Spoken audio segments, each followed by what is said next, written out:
şev derenge hedi roj diqede îro berê nîvro min weşaneke çêkir bû. Di heman weşanê de min behsa serdana Mazlûm Kobanî û heyeta Rojava ya ji bo Parîsê kiribû. Îro çavê pir Kurdan li Parîsê bû, li nûçeyên ajansan guhdar dikirin, li kanalên YouTube temaşe dikirin, gelo ji civînên ku wê li Parîsê çê bibin çi derkeve. Pêk nehat, yani serî de ez bêjim, civîn îro li Parîsê çawa ku dihate xwestin pêk nehatin. Heyeta Rojava bi serokatiya Mazlûm Kobanî hatibû Parîsê. Divê heyeteke heteşê jî ji Şamê hatibe Parîsê. û li Parîsê civîn pêk dihatin. Hin dibêjin hevdîtin wê pêk hatibana, lê belê ez dibêjim civîn wê pêk hatibana. Ji ber ku di pîlanê de tevlîbûna tombarak weke tê zanîn sefîrê Amerîkayê Tirkiye û her wiha berpirsyarê Amerîka yan jî nûnerê Amerîka ji bo Sûriyeyê û dîsa serokkomarê Fransa Emmanuel Macron jî beşdarê heman civîna dibû. Lêbelê heyeta heteşê ji Şamê îro nehat Parîsê. Mümkün e teyara wan xirab bibe. Mümkün e ew erebê ku wan ji qesra Ahmed El Şara bibin balafirgehê rêda xirab bibin. Mümkün e qeza kiribin. Velhasıl heyeta heteşê ji Şamê nehat Parîsê. Henek di nav da tunebin heyeta heteşê ji Şamê agahî şandiye Parîsê. Bi taybetî ji Emmanuel Macron re gotine em nikarin bênê beşdarî civînan bibin. Yani qasê ku min agahî girt ji kesên nêzîkê serokatiya Komara Fransa tu sedem jî nîşan nekiriye heyeta heteşê. Yani ne gotiye ji bo için nayên beşdar nabin, tenê agahî şandine gotine em nikarin bên beşdarî civînan bibin li Parîsê. û çawa ku dihate xwestin civîn li Parîsê çê nebûn. Weke tê zanîn ji vir demek berê li Amanê îro jî min di weşanê de gotibû. Civîneke di navbera Mazlûm Kobanî yan jî heyeteke Rojava û tombarak da çêbibû. Li wê derê tombarak bi taybetî ji rêveberiya Xweser ya Rojava xwestibû ku ew zûtir zû tevbigerin xwe beşdarî hikûmeta heteşê bikin. û her wiha qesede an çekê xwe dayîne, an jî tevî çekê xwe ve beşdarî artêşa navendî ya heteşê bibe. Yani beşdarî heteşê bibe. û dîsa derbarê rêveberiya giştî ya Sûriyeyê ji rêveberiya Rojava alîkarî xwestibû. Lêbelê rêveberiya Rojava û bi taybetî Mazlûm Kobanî qebûl nekiribû van daxwazê tombarak.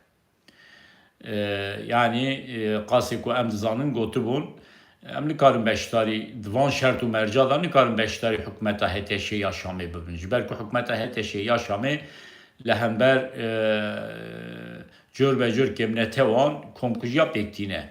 Ji vir demek berê li hember Elewiyan komkujî pêkanî û niha jî li hember Durziyan komkujiya pêktîne. Li hember Durziyan şer dike. Sibê em nizanin li hember kî wê şer bikin. Ji ber ku di nava heteşê de cör grûpên terorîst hene. Ji ber van sedeman Rêvebriya xweser ya Rojava ji tombarak ra gotibe em nikarin daxwazê Amerîka pêk bînin wiha beşdarî hikûmeta Heteşê bibin. Eğer em wiha beşdarî hikûmeta Heteşê bibin, wê demê em ê bibin hevparê komkujiyê ku Heteşe pêk tîne. De encama civîna Amanê de tiştek derneketibû. Ji ber vê yekê jî bi taybetî îcar li Parîsê xwestin civîn çêbibin û heyeta Rojava tenê ne heyeteke Heteşê jî amade be. Yani bi tevlîbûna Amerîka, tevlîbûna Yekîtiya Avrupayê bi rêya Fransa wê heyetên Heteşê û yê Rojava bi hev re şert û mercî xwe guftûgû bikin. Qasî ku hate dîtin Heteşê cesaret nekir were Fransa ji ber ku hatiba Fransa di civîna Fransada nikaribû çawa daxwaz dike wilo tev bigere. Yan jî zanibûn wê nikarin bin şertê xwe empozê rêvebriya xweser ya Rojava bikin. Çendî tombarak bi taybetî bi navê hikûmeta Amerîka ya Donald Trump xwe weke alîgirê Heteşê dibîne û bi taybetî weke dostê Recep Tayyip Erdoğan xwe alîgirê Heteşê dibîne tê zanîn bi xwe jî yani kalkê wî ji Lübnanê çûye Amerîka yani bi xwe jî ji rojhilata navî ne bêguman Fransa wilo tev nedigeriya.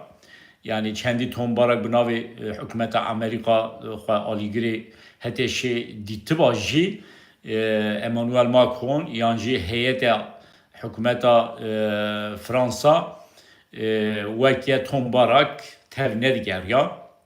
Nêzîkatiya Yekîtiya Avrupayê bi taybetî bi rêya Fransa li Kurda cuda ye tê zanîn. Dema merov rewşa nêzîkatiya Fransa ya Yekîtiya Avrupayê li Rojava digirin berçav mirov dikare fêm bike ku çima heyeta Heteşê cesaret nekir nehat Parîsê. Bi nehatina heyeta Heteşê ji bo Parîsê Kurdan tiştekê wan da nekir. Tam tersê wî bi hatina heyeta Rojava ji bo Parîsê Kurda diyar kir ku ew ji bo guftûgoyê amade ne. Ew amade ne guftûgo bikin. Amade ne li ser pirsgirêkên Sûriyê nîqaşa bikin. Ew amade ne bibin parçeyeke hikûmeta giştî ya Sûriyê. Ne parçeyeke hikûmeta Heteşê lêbelê parçeyeke hikûmeta Sûriyê.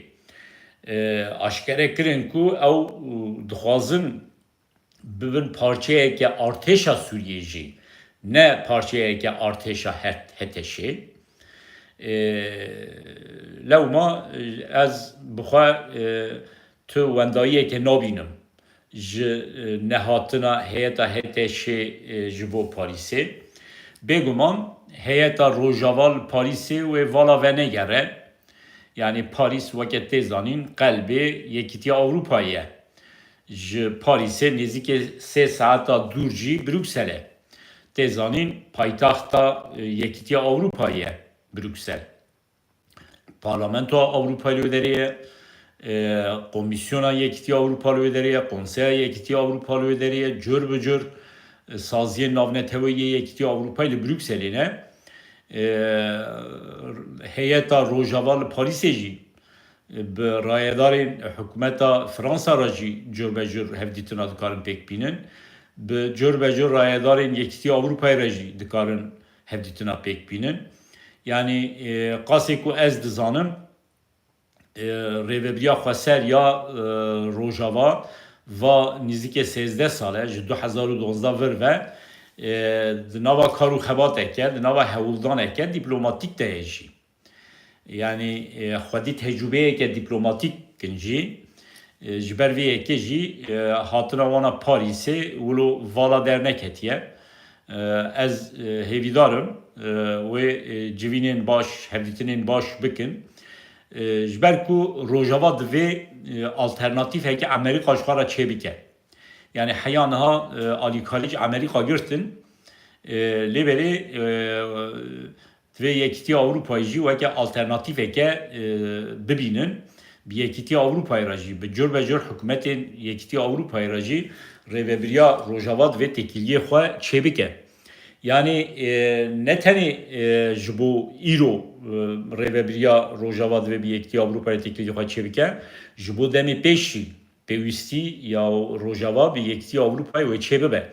Jiberku rojava neziki Avrupa'ya u dnava welatên yekîtî Avrupayê de bi taybetî welatên weke Fransa, Belçika bi awayeke erênî nêzdîkê Kurdan dibin. Bu Kurdan ra dostun. Tekiliyeke dîrokî di navbera Fransa û Kurdan da heye. Ji ber vê yekê bi van welatan ra bi taybetî bi yekîtî Avrupayê ra divê hükümeta xweser ya Rojava yan jî rêveberiya xweser ya Rojava tekiliyê xwe baş pêş bixe. Demê pêş de destureke bingehîn ya Sûriye çê bibe. Li gorî wî destûra bingehîn ya Sûriye ji bo Rojava statûyeke xweser neyê naskirin jî va 13 sale Kurd li Rojava bi awayeke xweser jiyan dikin. Ji vir şûn da jî wê kêm zêde xweseriya xwe biparêzin. Yani xwedî statûyeke xweser nebin jî di jiyanê de di aliyê pratik de çi duwarê aborî de be, çi duwarê çand û huner de be, çi duwarê tekiliyên derveyê din de be wê kêm zêde xweser tev bigerin. Bi kîra tekiliya zêdetir dikarin çêbikin divê çêbikin. Merim nikarin bifikirin bi Tirkara tekilî xweş çêbikin. Bi İranî ra tekiliya xweş wê nikaribin çêbikin. Bu welatê Ereban ra zaten nikarin tekiliya xweş çêbikin. Ji ber ku welatên Ereb bi awayeke giştî Kurdan ji xwe re weke dost nabînin.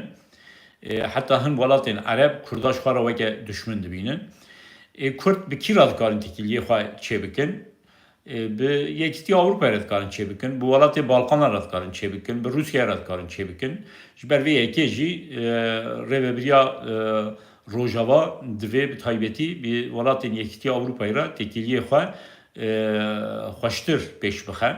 Heta demê pêş de li pir paytextên mezin yê welatên yekîtî Avrupayê mesela weke Brüksel, weke Parîs, weke Berlin û çendî jî İngiltere ji yekîtî Avrupayê derketibe jî li Londonê nûnertiyên Rojava divê hebin.